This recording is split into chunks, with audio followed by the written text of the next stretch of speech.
ଆଜ୍ଞା ବଡି ମାନ୍ଦା ହେଇଗଲାଣି ଚାଲନ୍ତୁ ଟିକେ ଗୋଡ ହାତ ଖେଳେଇବା ସାଇକେଲ ଚଲେଇବା ବଢିଆ ଏକ୍ସରସାଇଜ ନାଇଁ ନାଇଁ ନାଇଁ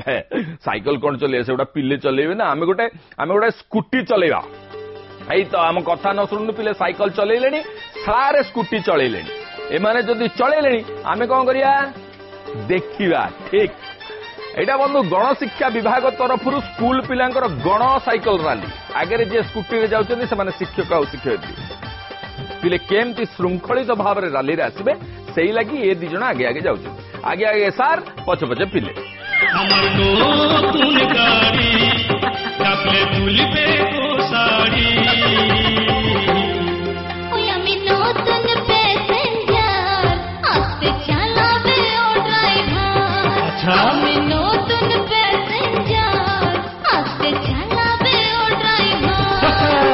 ଆପଣ ଭାବୁଥିବେ ପିଲେ ତ ସାଇକେଲ ଚଲେଇଲେ ଯୋଉ ସାର୍ ମାନେ କାହିଁ ସାଇକେଲ ଚଲାଉନାହାନ୍ତି କି କଥା ସେମାନେ ପିଲା ତାକୁ କଷି କଷି ଗୋଡ ହାତ ସାଇକେଲ ଚଲେଇଲେ ଟାଣ ହବ ନା ସାର୍ ମାନଙ୍କ ତ ଅଲରେଡି ଟାଣ ହେଇଗଲେଣି ତେଣୁ ସେମାନେ ସ୍କୁଟି ଚଲେଇବେ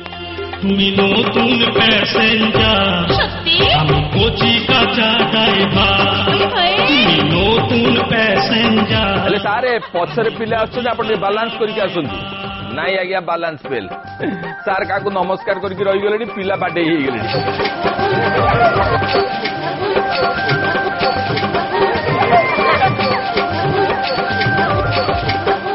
ସାର୍ ଆପଣ ସ୍କୁଟି ଚଲାଉଛନ୍ତି ଆପଣଙ୍କ ପଛେ ପଛେ ପିଲେ ଆଉଛନ୍ତି କିନ୍ତୁ କୋଉ ବଡ ଅଫିସରଙ୍କୁ ଦେଖିଲେ ଯେ ଏମିତି ରାସ୍ତା ମଝିରେ ସାଇକେଲ ଭଳିଆ ବ୍ରେକ୍ ମାରିଦେବେ ଆପଣ ହେ ଭାଇ ଏମିତି କି କଥା ନାଇଁ ନାଇଁ ଏଇଟା ବି ଶୃଙ୍ଖଳା ବଡ ଅଫିସରଙ୍କୁ ଦେଖିଲେ ତାଙ୍କୁ ପୁଣି ସମ୍ମାନ ଜଣାଇବାକୁ ପଡିବ ନା ନାଇଁ ଆପଣ କୁହନ୍ତୁ ଆପଣ ବୁଦ୍ଧିଶୁଦ୍ଧି ହେଲାଣି ଆପଣ ମାନେ ସବୁ ଜ୍ଞାନୀ ଗୁଣୀ ଲୋକ ବୁଝିଲେ ଭାଇ ଏଇଟା କେବଳ ସାର୍ ନୁହନ୍ତି ମ୍ୟାଡମଙ୍କ ପାଇଁ ବି ପ୍ରଯୁଜ୍ୟ କୋଉ ମ୍ୟାଡମ କହିଲେ ଆମ ଗଣଶିକ୍ଷା ସଚିବ ଅପରାଜିତା ମ୍ୟାଡମ ଏଇ ଦେଖୁନାହାନ୍ତି ହାତରୁ ଫୁଲ ତୋଡା ଖସି ପଡୁଛି ପାଖରେ ବିଭାଗର ମନ୍ତ୍ରୀ ବସିଛନ୍ତି ନା ହାତରୁ ଖସି ପଡିବାଟା ଗୋଟେ ନିର୍ଦ୍ଧାର୍ଯ୍ୟ କଥା ହେଲେ ଆମ ଅପରାଜିତା ମ୍ୟାଡମ ଛାଡିବା ଲୋକ ନୁହନ୍ତି ଦି ମନ୍ତ୍ରୀଙ୍କ ଭଳିଆ ଟୋପି ପିନ୍ଧିଛନ୍ତି ପୁଣି ମନ୍ତ୍ରୀଙ୍କ ଭଳିଆ ଭାଷଣ ବି ଦଉଛନ୍ତି ଆମର ତ ଭାଷଣ ଶୁଣିବାର ନାହିଁ ବ୍ରେକ୍ ନେଇଯିବା ଠିକ ଚୁଟକୁଲା ପଠେଇଛନ୍ତି ବନ୍ଧୁ କଳାହାଣ୍ଡି ରାମନଗର ପଡାରୁ ପ୍ରଶାନ୍ତ ମିଶ୍ର ବଡ ଧୁମଧାମରେ ମେଲୋଡି ଚାଲିଥାଏ ବୁଝିଲେ ଜଣେ ଗାୟକ ଗୀତଟେ ଗାଉଥାନ୍ତି ମୋର ଭୂଗୋଳରେ ଭଲ ହଉଥିଲା ଏଇଭଳିଆ ବୃତ୍ତରେ ଗୋଟେ ଗୀତ ହଉଥାଏ ତତେ ଇଂଲଣ୍ଡ ବୁଲେଇ ନେବି ରୁଷିଆରେ କୁଏଇବି ଜାପାନ ଦେଖେଇ ଦେବି ଏମିତି ଏମିତି ଆଜ୍ଞା ଏତିବେଳେ ରାମବାବୁ ପାଟି କରି ଉଠିଲେ ମାନେ ସୂଚନା ଯୋଗ୍ୟ କହିଦିଏ ଆଗରୁ ଯେ ରାମବାବୁ ଟିକେ ହାଲକେଇକି ସେଦିନ ନେଇଯାଇଥିଲେ ଢକଲମ ରାମପାଟି ଗଲା ବନ୍ଦ କର ନାଟକ ଆଜି ଗାୟକକୁ ଆଙ୍ଗୁଠି ଦେଖେଇ କହୁଥାନ୍ତି ରାମବାବୁ ଏମିତିଆ ଥେଲା ବାଲା ଘର ପିଲେ ତୁ ଏଇରେ ଆମେରିକା ରୁଷିଆ ବୁଲେଇ ଦବୁ ଏଠି ଆସି 500-600 ଟଙ୍କା ପାଇଁ ଶୋ କରୁଛୁ ତୁ ଆଜ୍ଞା ମେଲୋଡି ବାଲା ରାମବାବୁଙ୍କ ପିଠରେ ବାଜା ବଜେଇଲେଣି ଚୁପ କରି ବ୍ରେକ୍ ନେଇଯାନ୍ତି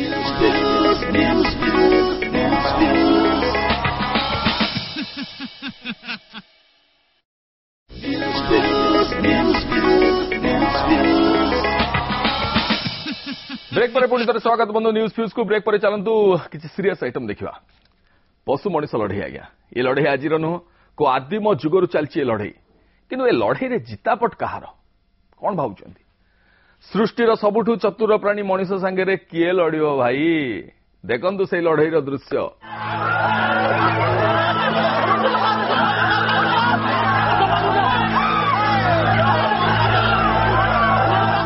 बंधु ये हाथी छुआर अपराध होची ता पेटर भोक मारिबा को से किछि फसल खाई देछि तो सब खाइबने करिवो कोन ता पाई थिबा सब आहार तो मनुष्य माने खाई जाउछन्ती ए बिचारा कोन करथांडा कहले किंतु बिचारा हाथी जानिनी आउ केई नुए मनुष्यर आहार रे केवल मनुष्य ही भाग बसई पारिबो दर्शक बंधु हाथी मनुष्यर लड़ाई को आउ थरे अनुमान करंतु एटी पुलिस बाबू भी अछन्ती किंतु ताकर किछि कहिबार नै करिबार नै केंद्र सरकार निकट में हाथी को आम ऐतिह्य प्राणी भाव घोषणा कर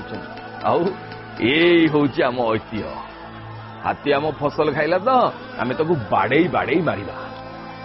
बंधु सत सत आम लोक मैंने हाथी को बाड़े बाड़े मारिदेले पुणी थे कौच आज्ञा यार अपराध हूँ भोक दाऊरे आम जमी पशि किसी फसल खाई आसाम गुभा अंचल दृश्य आज्ञा आम मनीष आ हाथी हूँ आम ऐतिह्य प्राणी लगुच जमी ये ऐतिह्य प्राणी क्रमे इतिहास होगा जाऊँ 100 वर्ष तले आज्ञा हाथी संख्या पाखापाखि 50,000 थिला एबे पहुंची 15,000 भावନ୍ତୁ तो 100 वर्ष तले मनीष संख्या केते थिला एबे केते पहुंची भयंकर भाव बढ़ी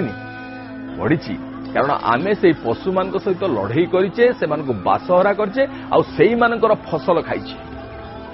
ଆଜ୍ଞା ଆମେ ସମସ୍ତଙ୍କ ଫସଲ ଖାଇପାରିବା, କିନ୍ତୁ ଆମ ଫସଲ କିଏ ଖାଇବ? ନା, କେହି ଖାଇପାରିବେନି। ବିଚରା ହାତୀ ନିଷ୍ଠୁର ସତ୍ୟ ବୁଝିପାରିଲାନି। କହନ୍ତୁ ଦର୍ଶକ ବନ୍ଧୁ, ଏ ଦୃଶ୍ୟ କାହାକୁ ଫ୍ୟୁଜ୍ କରିବ ଆଜ୍ଞା? ଏଇ ମଣିଷକୁ, ସୃଷ୍ଟିର ସବୁଠୁ ଚତୁର ପ୍ରାଣୀ ମଣିଷକୁ। ଆମକୁ ଧିକ୍ ଆଜ୍ଞା, ଆମେ ସୁଧୁରିବୁନି। ଦୁନିଆ ବୁକୁରେ ବଞ୍ଚିବାକୁ ହେଲେ କେତେ ଦୁଃଖ କେତେ ଝଡ଼ ସହି ଯା ରେ। ଶେଷ ଆଡ଼କୁ କୁଆଡ଼େ ଯିବା କୁହନ୍ତୁ?